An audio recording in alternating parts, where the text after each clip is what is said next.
There's one other sort of thing I wanted to explore on this, and you referenced it in the Richard King post, which is the freedom line and how that impacts a founder's decision making. Can you walk through your thinking there?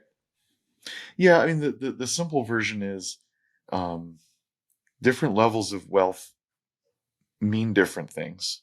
Wealth is not linear. It's not like every time I 2x my net worth, I just feel better, or something changes in the same way. That is not true. And this is known from maybe at least 350, 400 years ago, right? Like back when they were inventing probability. And the St. Peter's paradox. The solution of the St. Peter's paradox was that people don't value money linearly, and the estimate there was logarithmically, meaning you have to add another zero, let's just say, for it to make a difference in how you see it, what your life is like. And even then, I would argue, and this is the freedom line, even then I would argue there's some line, and it can be different for different people. I'm not trying to be, prescriptive, but there's some line beyond which even adding another zero doesn't really change whether you're happy. It can change your lifestyle. You may not even want to change your lifestyle that way. I remember, like, after that happened, uh, like, nothing happened. Like, we didn't get a new house, we didn't get a new car. And then with WP Engine, the company that I'm now at, it's now almost 14 years old. And WP Engine is many more zeros more quote unquote successful from financially than SmartBear. So even just in the secondary rounds that have happened at WP Engine, I've made orders of magnitude more money than selling SmartBear. And yet I still have stock and I'm still there, and it's a much bigger company. So, Describe, Jason, what you mean by secondary so people understand. oh, that means when you sell some of your stock to another investor. So one way is you can issue new stock to an investor, and that dilutes everybody because now there's more shares. So you own a smaller percentage of the whole, but the idea is that each individual unit's more. So you own less of the pizza, but the pizza is much bigger, so it's more pizza. But secondary means you actually sell some of your pizza. So you don't make the pizza pie bigger, you just sell some of your pizza. You just take some money off the table, one might say. If that happens too much, you might get people who are disengaged. But that's okay. Maybe it's time. On the other hand, on the positive side, it can mean they take more risks. Now that I've taken money off the table, now if the company went to zero, I would still feel like it's a success. Therefore, I'll take bigger risks than I would have when I was nervous that maybe after all this work, I'll still get zero. That's the positive case. So it can go both ways. So it's a controversial thing of like, is it a good idea, and for whom and why? And all these things do happen in real life. Both those cases happen a lot. Back to Any the case, freedom so I've line. been able to take some money off the table that way.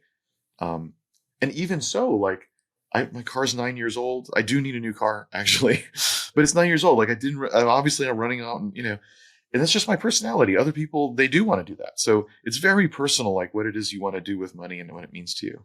For me personally, there's kind of a line which, of course, it's nice, but it just doesn't change stuff. So I just start thinking, well, what else would I do with that? Because it's not just spending it on stuff at some point. Um, so, so another way of saying it again is, if you don't have enough money, then you got problems. You have worries. Maybe you fight with your spouse also, um, and so forth.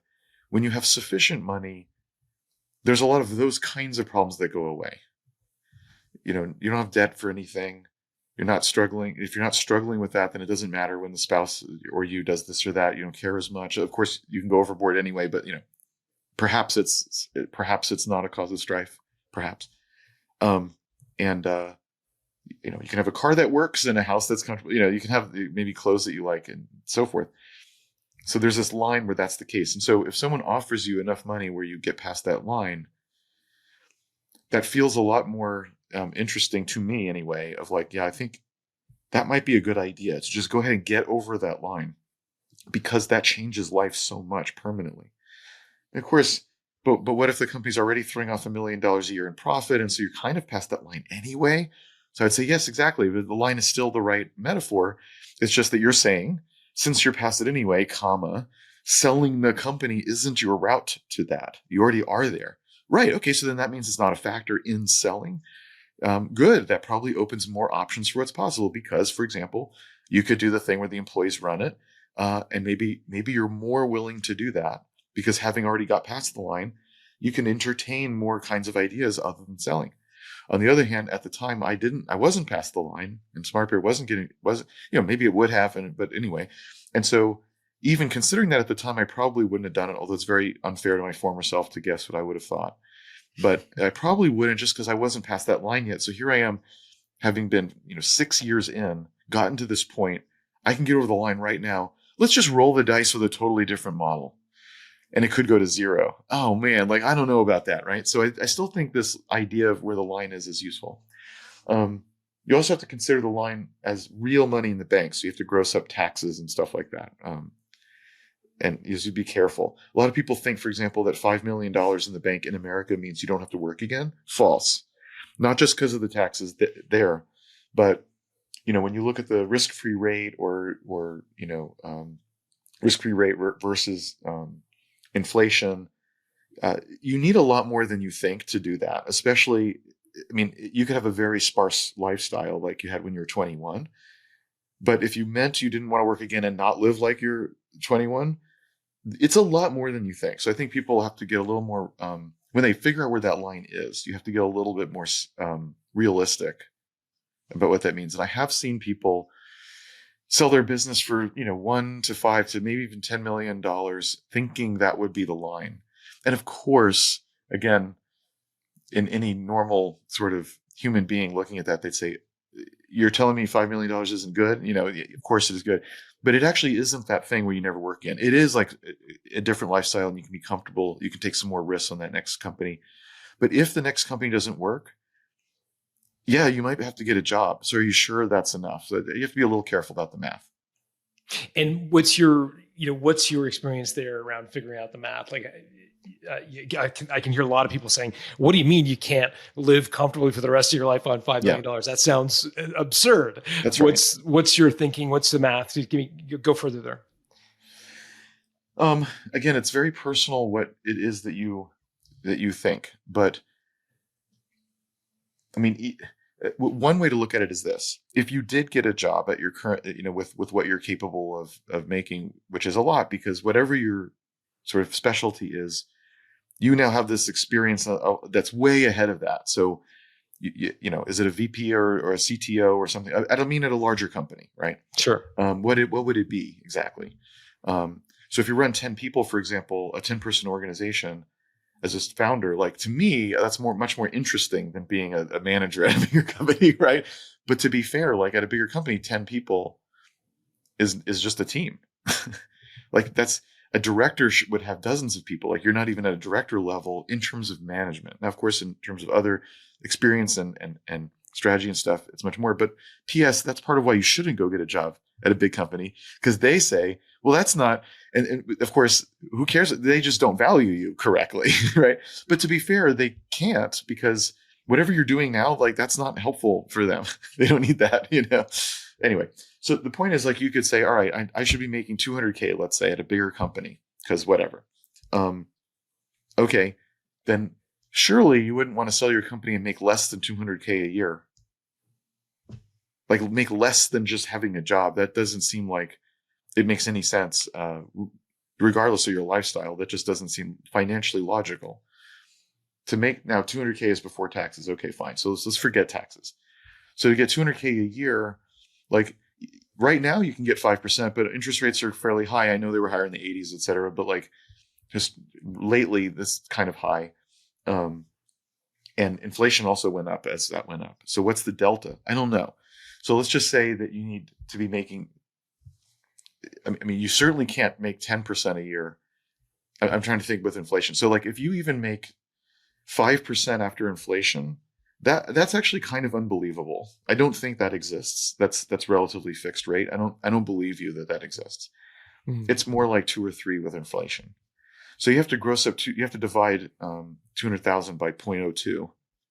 So right away you're at 10 million, easy. But probably more, and that doesn't include the fact that money gets less valuable over time. Inflation exists, so you have to stay ahead of that to pack it on. So you probably need 15 million. That's probably still undercounting. I would guess 20 is right. How did your thinking about the freedom line evolve since you've written the blog posts. You're still a relatively young guy, but this was still 13 years ago. So I'm assuming life has happened, kids and spouse, lots of stuff, water under the bridge. How has it evolved, or has it evolved since you first wrote it? I think that basic notion of what the money means to you right now and how that's relative to what's going on is still right. Again, all these other options, that's very different. Again, I didn't have that in mind at the time. And so the sale happened in 2007, and I wrote that in 2009. And even in 2009, I wasn't thinking about those options, right? So that has definitely changed. Again, it's hard to separate the outcome from the decision. I'm saying the decision was only okay. Like, it was fine. It wasn't in fact, one thing I did that I do think is a good idea, I didn't put in the article, is I wanted advice. And so I got index cards, and I called everyone I could find to help, and asked them who else I should talk to and all that sort of stuff. And everyone I talked to, I'd make an index card of stuff that they said, because I was going to forget. And so I had like 17 of these, over time. And some people helped more intensely and continuously during the sale, which I recommend getting that.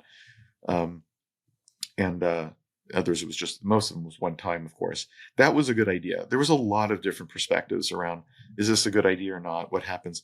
And so for every person that was like, oh my gosh, you should never sell. Like, this is worth more. And I knew this other deal where this multiple happened. And for every one of those, there was, man, when this kind of thing comes by, you take it. Like, this other thing happened where the deal fell through and this and that, because the sponsor, left the company, or the economy did this, or the they had a quarterly call with Wall Street and this happened, and like all the stories.